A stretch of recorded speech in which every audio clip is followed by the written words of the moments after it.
I never thought a simple text message could turn my world upside down. I was sitting at the kitchen table, sipping my lukewarm coffee, when I noticed Dorian's phone buzzing on the counter. The bright screen caught my eye as the message preview flashed, revealing a name I didn't recognize.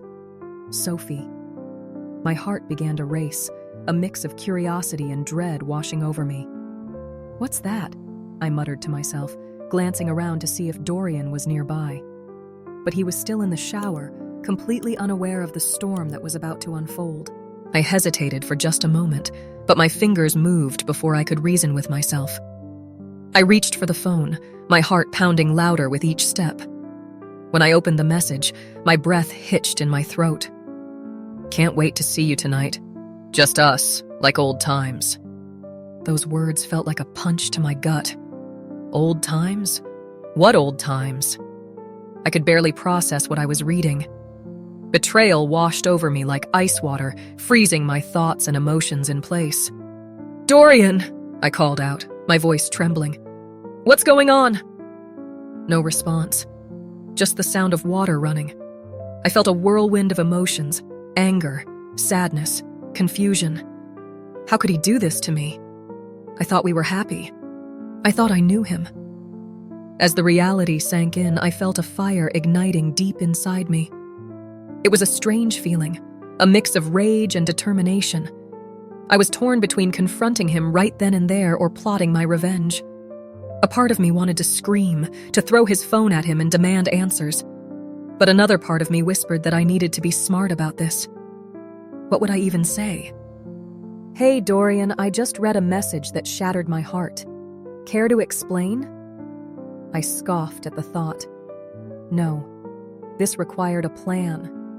I wanted to catch him off guard, to make sure he knew that I was not just some naive girl he could fool. I glanced at the phone again, my fingers itching to type a response. But I knew that wasn't the way to go. I had to think bigger. I needed evidence, something that would expose him for what he truly was.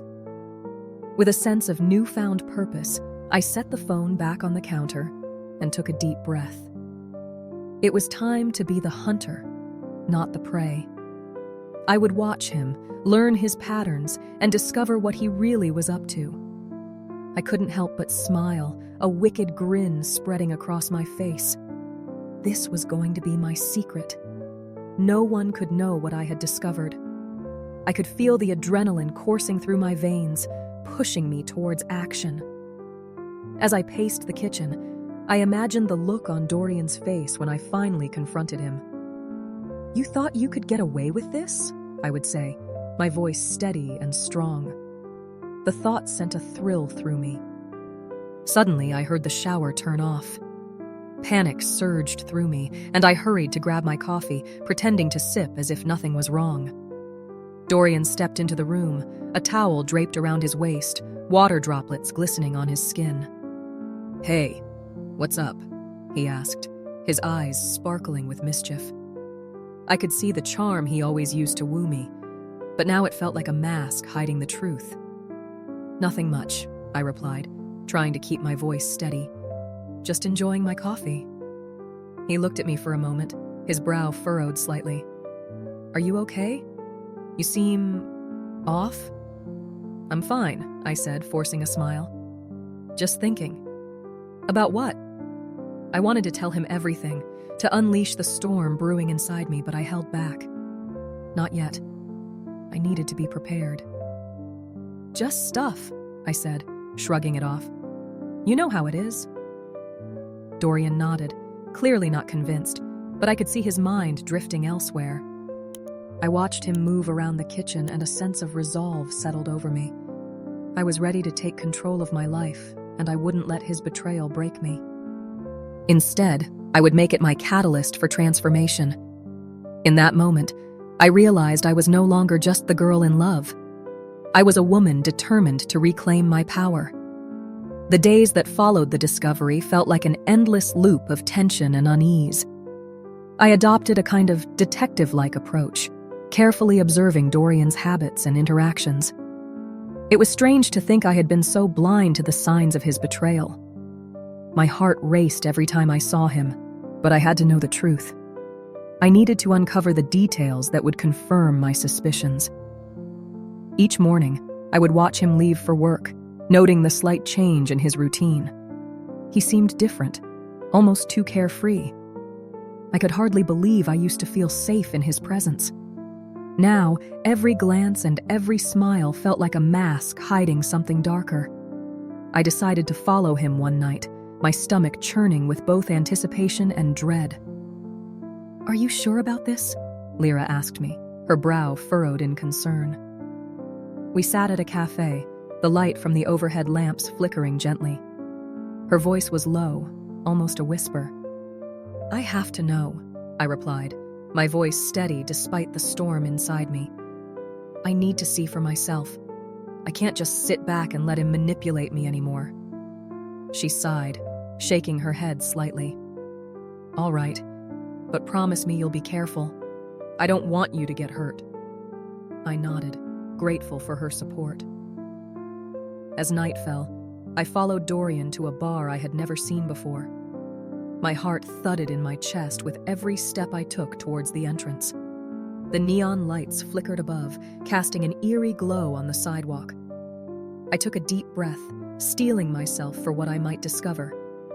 Inside, the atmosphere was lively, filled with laughter and music. I scanned the room, and there he was, Dorian, leaning against the bar, a drink in his hand. He was talking to a woman, his laughter ringing out like a cruel melody.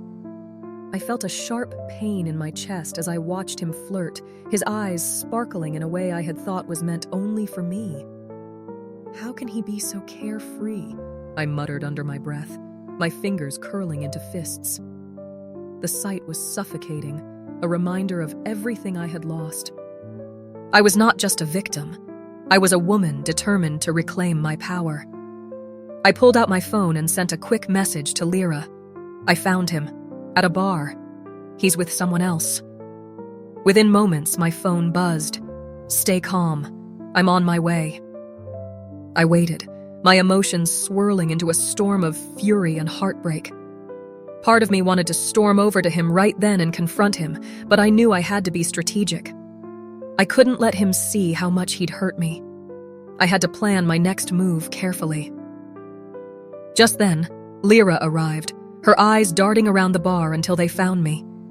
She hurried over, concern etched on her face. "What do you want to do?" she asked, her voice urgent.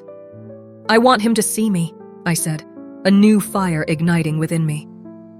"But I don't want him to know it's me yet. I need to confront him on my terms." Lyra nodded, her expression shifting to one of determination. "Let's do it. I'll help you." As we moved deeper into the bar, I could feel my heart pounding. I needed to be brave. I needed to reclaim my narrative. The emotional turmoil I felt was no longer just about betrayal. It was about empowerment. I was taking control of my life again. "Remember, act cool," Lyra whispered as we approached the bar. I took a deep breath and steadied myself. I would not let Dorian see how much he had affected me. "Let's order some drinks first," I suggested, forcing a casual smile. I needed to blend in, to become just another face in the crowd. I was ready to play my part in this game, and I would not back down. As I stood next to Dorian, pretending to engage in conversation with Lyra, I could feel my resolve hardening. I was no longer the scared girl who had stumbled upon a text message. I was a woman prepared to uncover the truth and confront the man who had shattered my world. And in that moment, I felt a sense of power that I had not felt in a long time.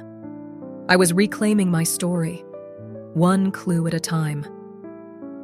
The night of my planned encounter with Dorian arrived, and I felt a mix of anticipation and fear as I stood outside the bar. My heart raced, beating loudly in my chest, almost drowning out the sounds of laughter and music from within. I took a deep breath, trying to calm myself. This was it. I was ready to confront him.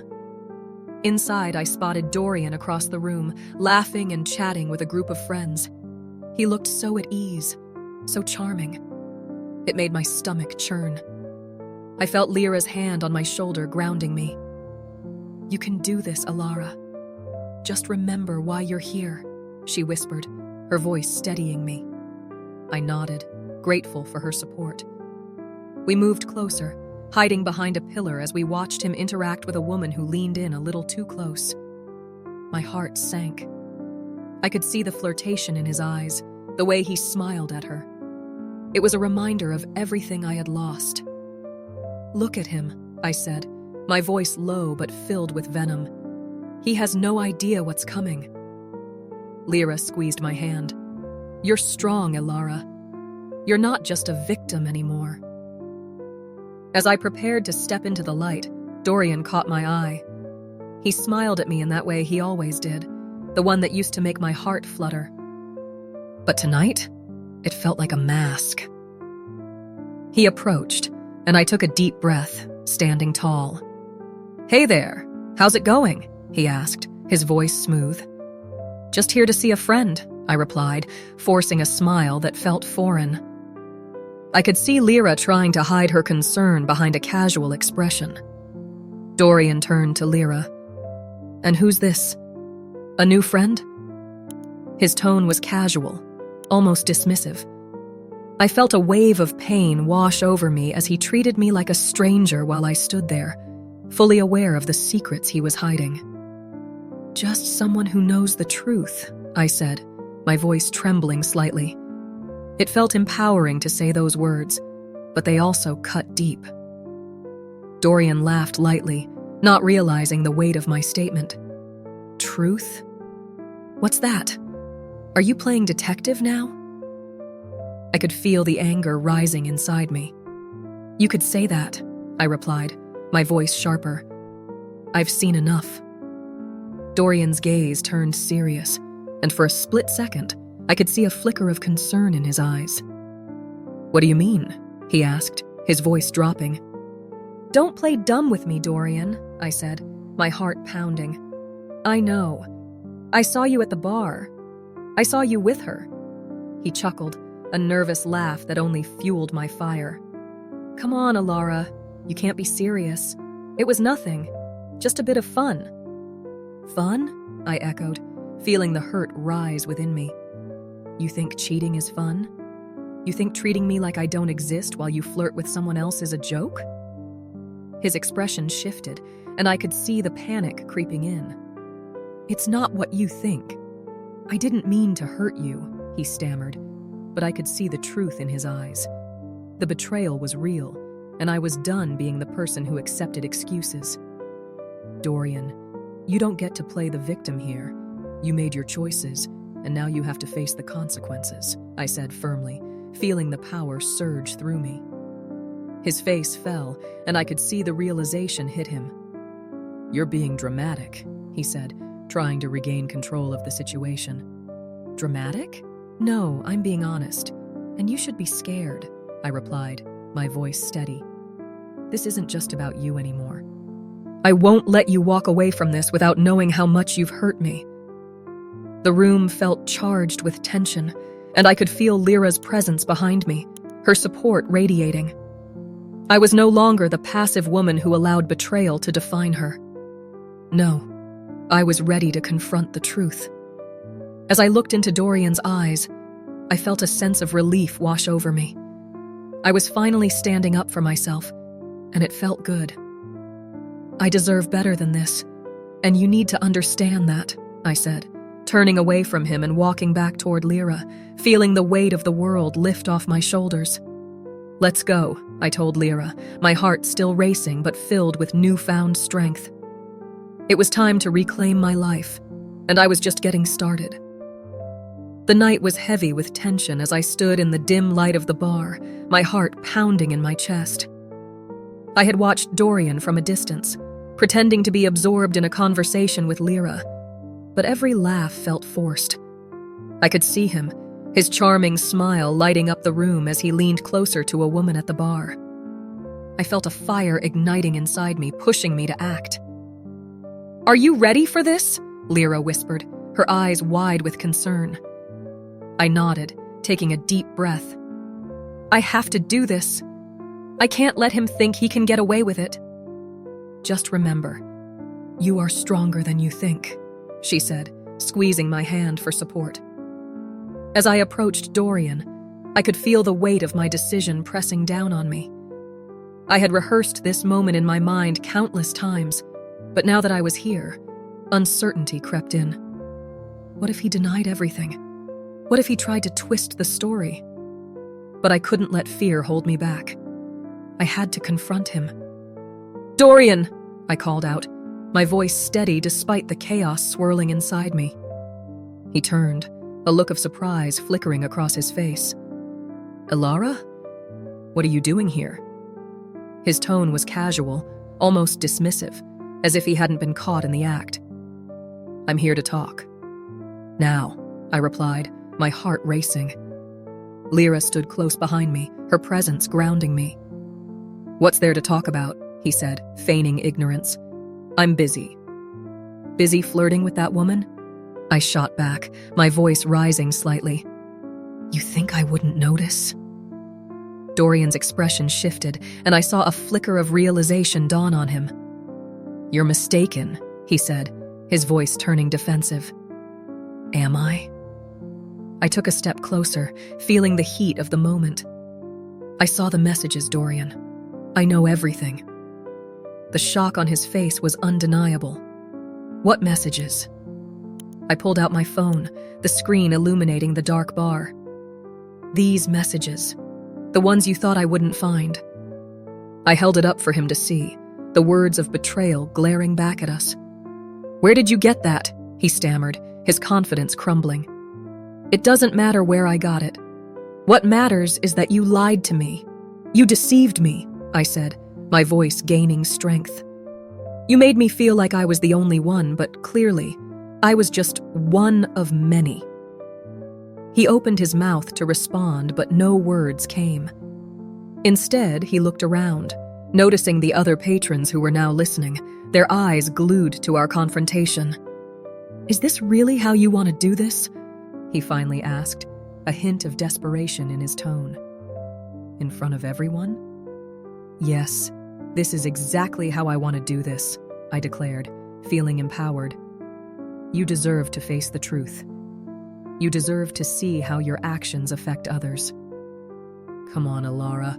Let's not make a scene," he pleaded, but his charm was gone, replaced by a panicked urgency. "Too late for that," I said, my voice strong. "You made a scene when you decided to betray me. You made a scene when you thought I wouldn't find out." Lyra stepped forward, her presence a reminder that I was not alone. "You had your fun, Dorian. Now it's time to face the consequences," she said, her tone firm. The tension in the room was thick as Dorian shifted uncomfortably, realizing the gravity of the situation. I could see the shame creeping into his eyes, but it wasn't enough. I wanted him to feel the weight of his actions, the pain he had caused. "I trusted you," I said, my voice softer but still resolute. "You were supposed to be my partner, but you chose to hurt me instead." "Please, Ilara, let's talk about this privately," he urged, desperation coloring his voice. "No," I replied, shaking my head. "This needs to be said out loud. You need to understand the damage you've done." As I stood there, the fire inside me burned brighter. I felt liberated, like a storm had passed through me, clearing away the clouds of doubt. This confrontation was not just for him. It was for me. It was a moment of reckoning, a cathartic release that I had longed for. "I hope you find what you're looking for," I said, finally turning to leave. I didn't need his pity or his excuses anymore. I had taken control of my story, and I was ready to write the next chapter. The night after the confrontation with Dorian felt like a whirlwind. I sat alone in my room, the walls echoing the silence that wrapped around me like a heavy blanket. My heart raced, but not from fear this time. It was a mix of emotions, relief, anger, and a strange sense of freedom. I took a deep breath and tried to gather my thoughts. Did I really do that? I whispered to myself, staring at the ceiling. The image of Dorian's shocked face played in my mind on repeat. I had confronted him, and in that moment, I felt powerful. But now, as the adrenaline faded, I was left with the reality of what lay ahead. I picked up my phone and texted Lyra. "Can we meet? I need to talk." My fingers hovered over the screen and I added, "It's important." I hit send and waited. The seconds felt like hours. Finally, my phone buzzed. "Of course. Where do you want to meet?" Lyra replied. "Let's go to our favorite cafe," I typed back, a small smile creeping onto my face at the thought of our usual spot. It was a place filled with laughter and warmth, a stark contrast to the coldness I felt inside. When I arrived at the cafe, the smell of coffee and baked goods welcomed me. Lyra was already there, her eyes sparkling as she waved me over. "Hey you, how are you holding up?" she asked, concern etched on her face. I slid into the chair across from her.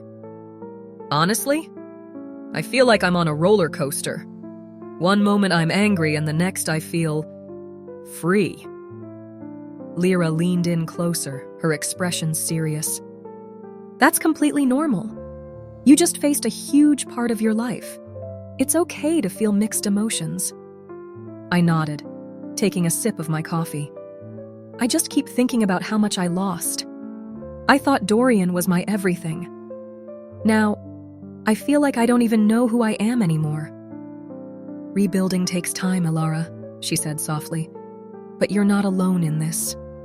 You have me, and I'll be here every step of the way." "Thank you, Lyra. That means a lot." I took a deep breath, feeling the warmth of her support. "I want to focus on me now. I need to find out what makes me happy again." "Exactly. You should try new things. Maybe take a dance class or start painting again," Lyra suggested, her eyes lighting up with excitement. "Dancing sounds fun," I said, a spark igniting in me. "I used to love it before everything happened." "Then let's do it. We can sign up together. It'll be a new beginning," she said, her enthusiasm contagious. I smiled, feeling a sense of hope. "Yes, let's do it. I want to reclaim my happiness." As we chatted about dance classes and other activities, I felt a shift inside me. I realized that while the emotional scars of betrayal would linger, I could choose to grow from them. Dorian's betrayal wouldn't define me. Instead, it could be a turning point. "Remember, Alara," Lyra said, her voice steady. "You are strong. You survived this. Use your pain as fuel for your journey." I looked at her, gratitude swelling in my chest. "You're right. I want to use this experience to become someone better. I want to rediscover who I really am." We spent hours talking, planning, and laughing. It felt good to share my thoughts and fears. I felt lighter, as if a weight had been lifted. When I finally left the cafe, I was filled with a renewed sense of purpose. As I walked home, I couldn't help but reflect on the past few days. I had faced my fears and confronted the truth, and now I was ready to embrace the future. The emotional scars would remain, but I was determined to turn that pain into strength. I was ready for a new chapter in my life, one that reflected the true Alara, a woman who would no longer be defined by betrayal, but by her resilience and courage. As I stepped into the new dawn of my life, the weight of my past began to lift. I felt lighter, like a bird finally released from its cage. Healing wasn't easy, but I was determined. I started to explore new interests. I enrolled in a painting class, something I had always wanted to try but never found the time for. The first day, I stood in front of a blank canvas, nervous yet excited. "Just let it flow, Alara," I whispered to myself. The instructor, a cheerful woman named Mia, walked around, offering encouragement. "Remember, there are no mistakes in art," she said with a warm smile, and I felt a spark of hope ignite within me. I mixed colors and let my brush dance across the canvas. Each stroke felt like a small victory. I painted my feelings, the blues for sadness, the reds for anger, and the yellows for joy. It was freeing. After class, I walked home, feeling a sense of accomplishment that I had not felt in a long time. One afternoon, while I was at the park with Lyra, we sat together on a bench, sipping our coffees. The sun warmed my skin, and I watched children play nearby. "You know," Lyra said, breaking the comfortable silence, "you have changed so much, Alara. It's like you're blooming." I smiled, grateful for her support. "I feel different. It's like I finally see a path forward. It's not just about getting over Dorian anymore. It's about finding me again." Lyra nodded, her eyes shining with pride. "And you will. You deserve every bit of happiness." As days turned into weeks, I continued to find joy in small things. I started jogging in the mornings, feeling the rush of wind against my face. Each run helped me release the frustration and sadness I had held onto for too long. I began to feel stronger, both physically and mentally. It was during one of these early morning runs that I met him. I was nearing the end of my route when I spotted a man jogging toward me. He had a friendly smile and bright blue eyes that sparkled in the sunlight. As we passed each other, I felt a strange connection. I turned to look back, and he did the same. "Hey there," he called out, slowing his pace. "I'm Alex. Do you run here often?" I felt a flutter in my stomach. "Hi, I'm Alara. I just started, actually." "Well, you're doing great. Want to join me for a run sometime? I can show you some good trails," he suggested, his enthusiasm infectious. "Sure, I'd like that," I replied, surprised at how easy it was to talk to him. As we exchanged numbers, I felt a spark of excitement that I had thought was lost forever. For the first time in a long while, I felt open to the idea of friendship and maybe something more. In the days that followed, Alex and I met for runs, and our conversations flowed easily. I shared bits about my art and my healing journey, and he listened intently, encouraging me every step of the way. "You have a lot of strength, Alara," he said one day as we cooled down after a run. "It's inspiring to see how you're moving forward." "Thank you, Alex," I replied, feeling a warmth spread through me. "I'm learning to respect myself again. It's a journey, but I'm getting there." Reflecting on my past, I realized how much I had grown. The betrayal stung, but it had also opened my eyes to the importance of self-respect. I learned that moving forward didn't mean forgetting. It meant carrying the lessons with me. As I looked ahead, I felt a sense of hope for the future. I was no longer defined by Dorian or my past. I was Alara, strong, resilient, and ready to embrace whatever came next. And for the first time in a long time, I believed in love again. Not just the kind that comes from others, but the love I had for myself. Share this story if you believe that self-love can help us overcome even the toughest challenges. Leave a comment about how a new beginning has transformed your life, and subscribe for more inspiring stories like this one.